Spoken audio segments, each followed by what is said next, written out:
মুক্তিযুদ্ধের বীর শহীদদের প্রতি শ্রদ্ধা নিবেদন করে পুষ্পস্তবক অর্পণ করেছেন নবনির্বাচিত প্রধানমন্ত্রী তারেক রহমান ও তার মন্ত্রিপরিষদ। বেলা 11টায় সেখানে শ্রদ্ধা নিবেদন করেন তারা। শ্রদ্ধা নিবেদন শেষে পরিদর্শন বইয়ে স্বাক্ষর করেন দেশের 11তম প্রধানমন্ত্রী। পরে রাজধানীর শেরেবাংলা নগরে শহীদ রাষ্ট্রপতি জিয়াউর রহমান ও সাবেক প্রধানমন্ত্রী বেগম খালেদা জিয়ার সমাধিতে শ্রদ্ধা জানান নতুন প্রধানমন্ত্রী ও মন্ত্রিসভার সদস্যরা। দুপুরের পর সচিবালয়ে যাবেন প্রধানমন্ত্রী। কাউসার আহমেদের রিপোর্টে বিস্তারিত। নতুন সরকারের প্রথম কর্মদিবসে মুক্তিযুদ্ধের বীর শহীদদের প্রতি শ্রদ্ধা জানিয়ে প্রথম দিনটি শুরু করেছেন নবনির্বাচিত প্রধানমন্ত্রী তারেক রহমান।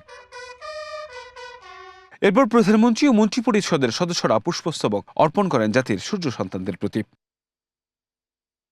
পরে দেশের 11তম প্রধানমন্ত্রী হিসেবে পরিদর্শন বইয়ে স্বাক্ষর করেন তারেক রহমান। এর আগে মন্ত্রিপরিষদের আগমনকে কেন্দ্র করে স্মৃতিসৌধ এলাকায় 3 স্তরে নিরাপত্তা জোরদার করা হয়েছে। পুলিশ, র্যাব ও সেনাবাহিনীর সদস্যরা দায়িত্ব পালন করছেন সমন্বিতভাবে। মহাসড়কে বাড়ানো হয়েছে গোয়েন্দা নজরদারি। কাউসার আহমেদ, এশিয়ান টেলিভিশন, ঢাকা।